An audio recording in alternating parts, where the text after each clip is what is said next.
My guest today is a published children's book author who originates from Vancouver, Canada, and is currently living in New York City, living her life and her dream as being a published author.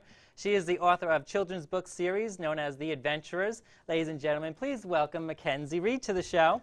Thanks. Hi, Mackenzie. Nice to see you. Thank you for being here today. Thank you. So you came all the way out today to be on our show today from New York City. That's where you're currently residing. Tell us about it. Tell us, you actually come from Vancouver, Canada. Yes. So let's talk about that first. What was your life like growing up there? Well, I grew up in Vancouver, and what really sticks out in my mind is I spent most of my time in the mountains. So I really grew up, I think of my backyard as like Banff and Lake Louise in the Canadian Rockies. So that's what I think of when I think of Canada, not so much the city. And but when I ended up coming down here, I mean, it's a real contrast because you kind of go from a lot of green and these really nice big trees to these cement buildings. And it's like, oh, look, cement there's and a tallness. tiny little piece of grass. Yes. So it is a contrast. But, you know, I'm going to explore the area around here as well and see what I can see. So you come to Long Island frequently, too, as well. We've met several times prior to today, actually. Was it a big culture shock for you coming from such a countryside in Canada all the way to New York City? It was a bit of a culture shock, yeah. It took me a while to get used to just the increase in the number of people, you know, and all these yellow taxi cabs just going zing, zing, and I'm like, whoa, whoa. I was in the city over the weekend actually myself, and just being there with the noise and all the people around, it's like, yep, we're in New York now, people. Yes, but I love New York though. It has a really dynamic vibe. It really does. It's funny because I was back in the coast in the fall, and I was like, it seems so quiet, you know, it was like a busy day, and I felt like, where are all the people? Like, something's happened. Where'd they go? And then I realized, of course, that it was the difference between New York City, which is really hustling and bustling, and then being on the coast, which is busy but quieter. Right. Yeah. So the funny thing is, I miss New York City. I was like, I have to get back. I have to go back. I know. I left there Saturday and the came home, and I'm like, you know, I really feel like I just left my home. Yeah. Like people that love the city. I mean, I'm a huge city lover, so I mean, hopefully one day work there, live there. It's always been a dream of mine, too. Now, did you always dream about coming into a big city and living in a place like New York? I've thought about New York. New York or London. Those are the two cities I'd like to spend time in. Awesome. Yeah. Because there's something about being in the city where you can be, it's like you can be an individual even though you're in such a large crowd. Which I really like. But I do find I have to have the balance. So I do need to make trips I need trees and I need to see the so you forest. still go back and forth to your original home in Vancouver. Yeah. Wow. So your family is still there, I imagine. Yeah, although they're sort of spread out now. Are they? Yeah. Wow. So as I mentioned before, you are now a published children's book author. Congratulations on that. We have your book here. It is a series, actually, The Adventurers. This one is actually Troll Creek. So we'll get a shot of that for you. And tell us, how long did it take you to write this book? Well, it's a bit of an ongoing story. The actual writing took several months, and then it's been 3 years of revision.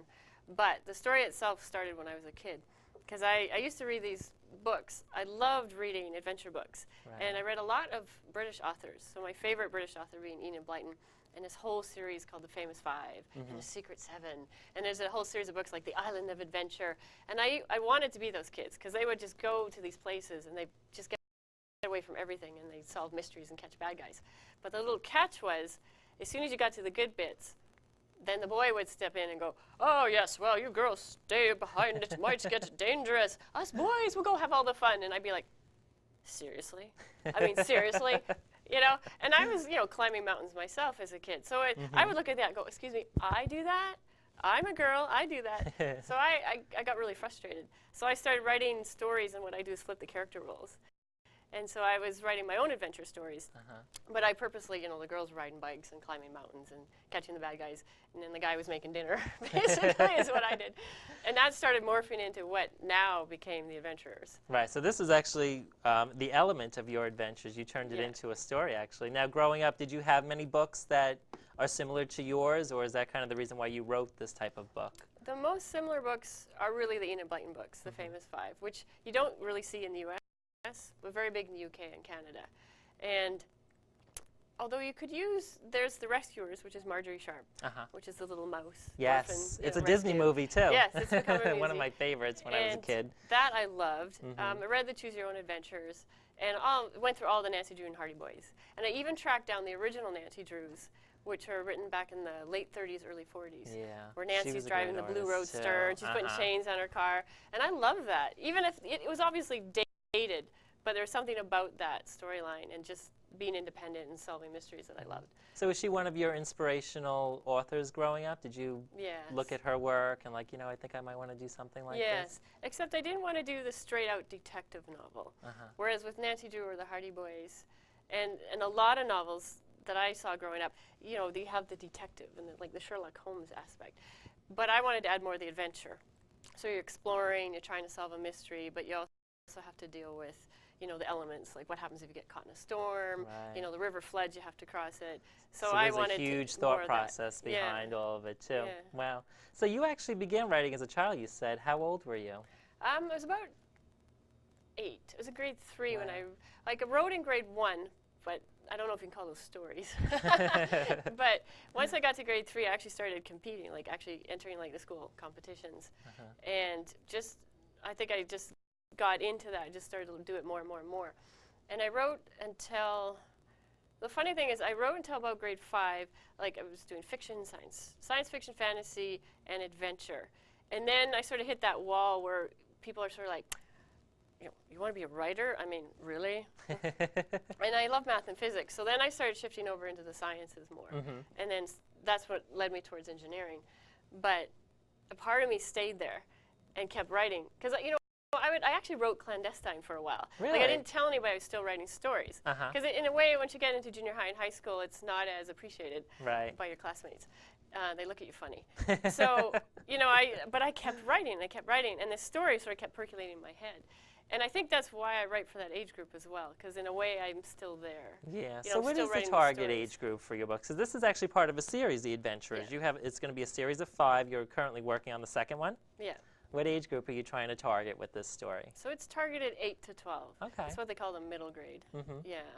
And you could say it's an upper middle grade because the content's a little more mature. Right. But I have 8-year-olds who email me and they're reading it, so I good. know that they're getting into it. Yeah. I really think that when kids really reach about that age, 8, 10 years old, that's really when they start comprehending books better and can really get into it and start using their imagination. I'm currently reading it myself just because I've always liked adventure books when I was a child, so I'm kind of reliving my childhood as I'm reading Mackenzie's book here. And I always liked the drama and the mysteries and the adventures and things. So it's kind of for me, reliving my childhood a little bit. It is, yeah. And I find what I love about that age group is kids see things really clearly. So I think you get a bit jaded as you become an adult. Right. And then you get all those sort of excuses or side issues that come in. But as a kid, a kid will look at it and go, you stuck your hand in the cookie jar. And the adult will be like, oh, no, I'm just rearranging the pot here. And no, I saw the cookie, I saw the crumbs, I like cutting to the chase like that. That's funny. Yeah, and I still need to see the world that way. So what is your entire writing process? How do you, what is your process? Do you sit down in front of the pen and paper and just jot down ideas, or are you constantly just jotting ideas as they come to you? I know each writer is different how they do it. What's your secret? Well, not so much secret, but your process. I actually dive right into a scene. I'll dive into the middle of a scene, right into the action, and then I'll write my way out of it. And I usually use a computer for that. If I'm journaling and it's personal, I like to write by hand. But I can't write a story such as the manuscript on paper because I know what happens is I write so fast I can't read my own writing. And then I can't reproduce it and I get all frustrated. So I found that just typing it straight into a computer works really well. And then I carry a little netbook around. And I'll write on the train, on the subway, on the plane. I'll sit there at bus stops, just when the ideas come. And I'll get a scene in my head, and it's so intense that I have to get it out. And I can't think of anything else. So, some writers will write very linear. So they'll start at the beginning and they'll write all the way through to the end. But I don't do that. This scene pops out. Because I've written some scenes from the 3rd and the 4th book, just because they were really intense, and I start dreaming about it. And until I get it down and kind of stored in a file on the computer, I can go back earlier, which is sometimes problematic because then I have all these ideas here, and then my editor's like, so how did they get there? And I'm like, I don't know. Do you really need to know? Oh, damn. That's I hate funny. chapter 1, actually, not in the sense of reading it, but writing it. That's the hardest thing for me to do. Yeah, I was going to say that's probably got to be the hardest part, is just getting it launched and getting the whole storyline together. Yeah. That's got to be the hardest part. Yeah, because I had this whole idea out on paper, and this is what happens, this is where they go, and these are all the troubles they get into, and then I had to sit down and sort of explain. Well, this is the start. We start right here, and picking the starting point is tricky. Yeah, I can imagine, I'm sure, because, you know, just reading it, I'm like, you know, it's off to a great start, but it's like, how do you come up with such a good start like that? That must have, like you said, taken the longest time to do. It did. The first chapter was like 25 times over, wow. I think. Yeah. Oh, my goodness. Yeah, and then the rest probably just flowed. Yeah, and you can tell, I can tell looking at it, where it sort of takes off and picks up steam, and I can go, aha, you know, I was flowing away at this point, going, la, la, la, la, la, and I can see, you know, myself going, and this is where I was going, right. I have to come up with some more words here. I got to weave this together. So what's the process of being published? Because I'm sure anybody out there who's ever thought about being published or want to send in manuscripts, I'm sure you've heard the word no several times before somebody said yes. What was that like, actually? It's actually, it's not a pleasant journey necessarily. Yeah, I can imagine. There's a lot of work behind it. I mean, the best way to start, and most people will give the advice, you know, you can go to a conference, you start going to workshops, you meet other writers, and really listen to their backstories. Yeah. Not necessarily the one they gave in the speech, but the one that you hear behind the scenes, what really happened. And there's a little bit of luck involved and a lot of hard work.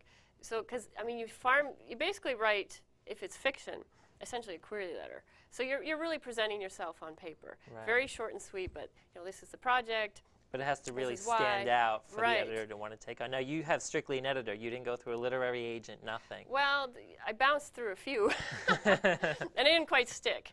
So I ended up, being more independent. Wow, good for you. I mean, that's a major accomplishment, to be independent and be published and working on the second series of the book. Yeah. But you really have to, I think, learn the business. Even if you have the full traditional route, let's say you have an agent who's representing you and, you know, everything's nicely set in place for you, you really should still know what's going on, because there's so many steps along the way, you know. Yes. And even with the publishing itself, I mean, there's different editors who do different roles, you know. And now I have to learn about marketing and all that great stuff. But you want to, you know, work on the revision, you want to work on the outline, you want to work on, you know, is it age appropriate or who's it for, and really know your stuff, you know. Right. And then figure out, who is your market and why you write for them, and so it gets complicated. Yeah, I can imagine just listening to it, like my mind is spinning. But basically you just have to hang in there and keep trying and trying. Yeah, that's just it until you finally get a yes. Yeah. And you get a lot of silly excuses. So this book was actually released just earlier this year, right? Right, yeah, in the fall, actually. Wow, so tell us a little bit about it. Tell us about some of the characters that are in it. What's the focus, the storyline? Well, the story it's an adventure theme. And basically, so our main character ends up in this small, old Irish mining town called Troll Creek. And she's going to meet the soon-to-be stepbrother and sister.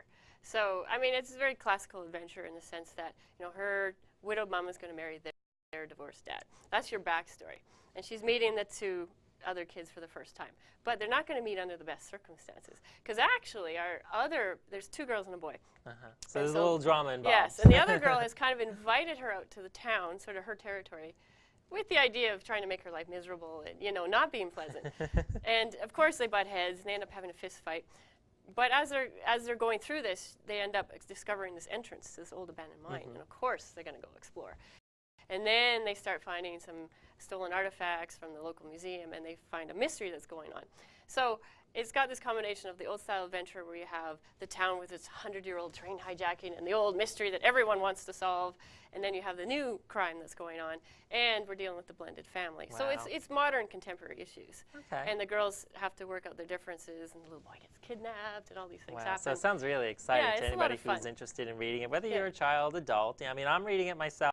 And I find it very entertaining. Like I said, I grew up reading a lot of books that were mystery and drama and lots of adventure and things. So for me, it's like reliving my childhood a little bit. So if you'd like to as well, you know, Mackenzie's website is up if you'd like to contact her or how to purchase the book. Excellent. So what makes your genre of writing about adventure so much different than like Nancy Drew, let's say? think the big difference is Nancy Drew is like specifically a detective, and this is more the adventure style. And there's mystery involved in it, but it's dealing more with the cause and effect side of things. So they're not going to have a very neat answer to the puzzle at the end of the book. It actually is going to have some loose threads that don't always tidy up, like real life kind of thing. And it's also more contemporary, so it has the strong girl characters that I didn't have as a kid growing up. Right. So these girls are just who they are because of the circumstances that they're in. So it's not like the boy does this and the girl does that. It's more like, no, they're acting this way because this happened to them. You know, and our city girl is now in the small town. She's going to react a certain way. And the two kids from the town can look at her funny and go, you know, why are you making fun of our town kind of thing. And then she's starting to learn and see things differently. But they're going to see her side of the story differently, too. And so really mixing that blend of modern themes with that older adventure. And adventure has been sort of pushed to the side for a while because we've had a lot of fantasy and a lot of really fun books over the last, especially with Harry Potter. And even, oh my goodness, yes. That's been great. And then Hunger Games is the new one, which I really love.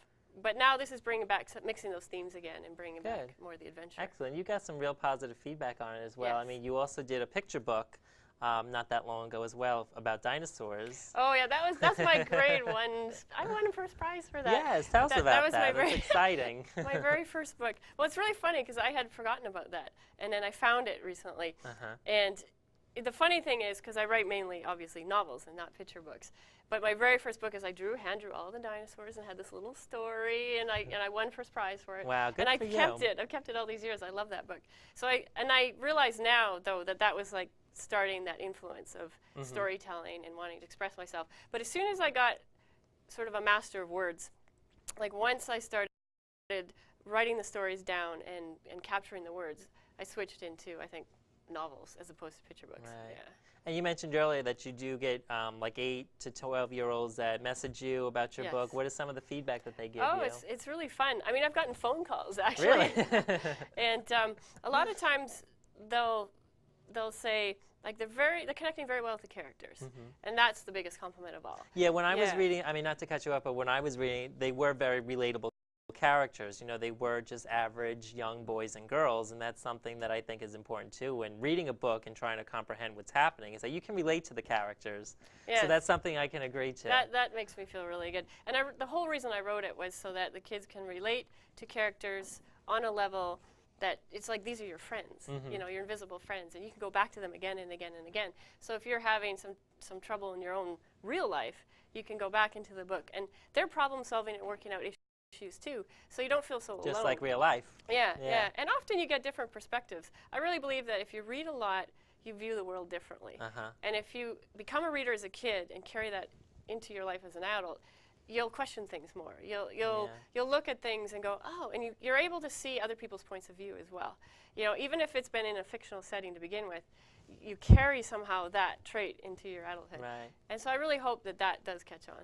And when you're not busy writing your own stories, because I know you're working on the second series of The Adventurers, do you read still at all? Do you have time to even read adult books?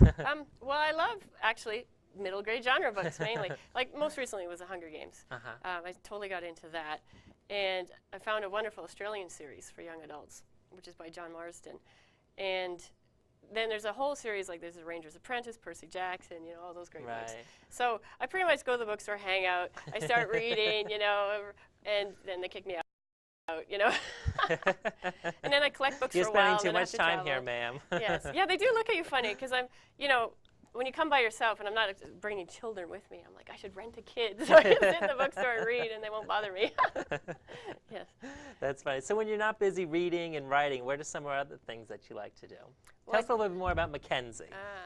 Well, I do like the outdoors, so I do like climbing. Hence where The Adventurers came from. Yeah. You do like adventure. The rock climbing and mountain biking and skiing and hiking. And so I do a lot of that. And that's kind of my counterbalance to kind of that's my yoga in a sense. Right. Now, do you do all that in Vancouver? Or do you travel all over? Because I know there's great skiing places in like Vermont and upstate places like that.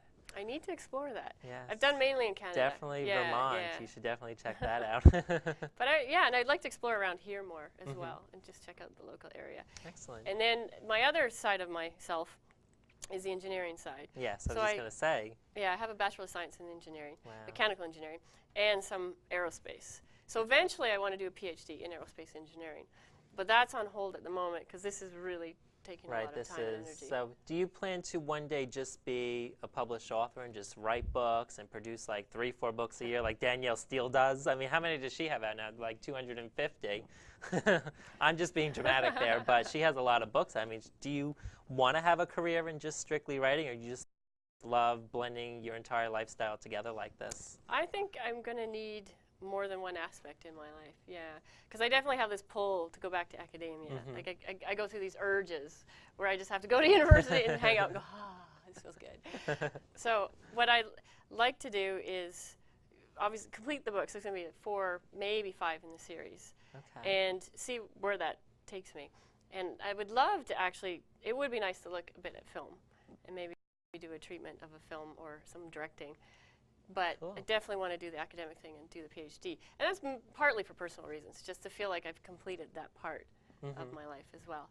Yeah. Now, do you plan to keep some of the main characters that are in the first series of the book and just have them kind of grow in the next 5 series, or is it just going to be totally different every time? Oh, it's a story arc that takes essentially about 5 books to do the whole arc. Okay. In the same way they have like Harry Potter and the 7 books.